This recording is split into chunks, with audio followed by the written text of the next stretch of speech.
નૈઋત્યનું ચોમાસું આવે એ પહેલા ગુજરાતની અંદર પ્રી મોન્સૂન એક્ટિવિટીના વરસાદો જોવા મળે તેવી શક્યતાઓ છે અને ખાસ કરીને મે મહિનાના છેલ્લા અઠવાડિયામાં એટલે કે 22-23 મે થી લઈ અને 1 જૂન સુધી ગુજરાતના અલગ અલગ વિસ્તારોની અંદર 2 થી લઈને 4 ઇંચ અને અમુક વિસ્તારની અંદર 4 ઇંચ કરતા પણ વધારે વરસાદ પડે તેવી સંભાવનાઓ દેખાઈ રહી છે કેમ કે અરબ સાગરની અંદર અત્યારે વરસાદી સિસ્ટમ બની રહી છે. જો કે આ વરસાદી સિસ્ટમ છે અત્યારે ગોવાથી દક્ષિણ પશ્ચિમમાં અને કેરળથી ઉત્તર પશ્ચિમમાં આ દરિયાકાંઠાથી ઘણી નજીક આ સિસ્ટમ છે બની રહી છે.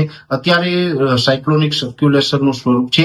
અત્યારે એને દરિયાની અંદર ઊંચું તાપમાન મળી રહ્યું છે. અરબ સાગરના ઊંચા તાપમાનમાં ધીમે ધીમે આ સિસ્ટમ મજબૂત થઈ રહી છે એટલે લગભગ 22 મે આવતા આ સિસ્ટમ છે એ લો પ્રેશરમાં પરિવર્તિત થાય તેવી શક્યતાઓ છે. લો પ્રેશરમાં પરિવર્તિત થયા પછી આ ઉત્તર દિશા તરફ આગળ વધશે અને આ જેમ જેમ આગળ વધતું જશે એમ આ લો પ્રેશર છે વધુ મજબૂત બનતું જશે.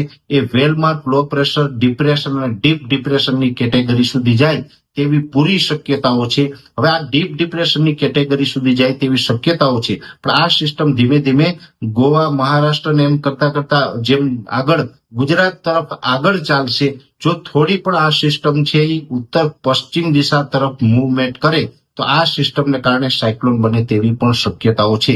એટલે અત્યારે જોવા જઈએ તો દરિયાઈ ભેજ હોય, તાપમાન હોય, બીજા અન્ય પરિબળો છે અરબ સાગરમાં સાયક્લોન બનવા માટે અનુકૂળ પરિબળ છે. એટલે આ સિસ્ટમ છે કદાચ સાયક્લોન પણ બની શકે પણ જો આ સિસ્ટમ છે એ સતત ઉત્તર અને ઉત્તર પૂર્વ દિશા તરફ આગળ ચાલશે તો અરબી સમુદ્રમાં એને પૂરો સ્પેસ ન મળે, ઊંચું તાપમાન ન મળે તો કદાચ એ સાયક્લોન ન બને.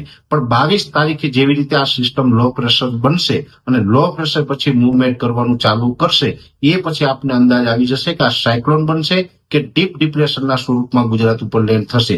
પણ એક વાત ચોક્કસ છે કે જો સાયક્લોન બને તો પણ ગુજરાતને ભારે પવન અને મુશળધાર વરસાદની શક્યતાઓ છે અને સાયક્લોન ન બને અને ડિપ્રેશન અથવા તો ડીપ ડિપ્રેશન ગુજરાત ઉપરથી પસાર થાય તો પણ ગુજરાતની અંદર વરસાદની શક્યતાઓ છે. એટલે ખાસ કરીને મે મહિનાના છેલ્લા અઠવાડિયામાં ગુજરાત રાજ્યની અંદર ભારે વરસાદ ને અમુક વિસ્તારની અંદર ભારેથી અતિ ભારે વરસાદોની શક્યતાઓ છે.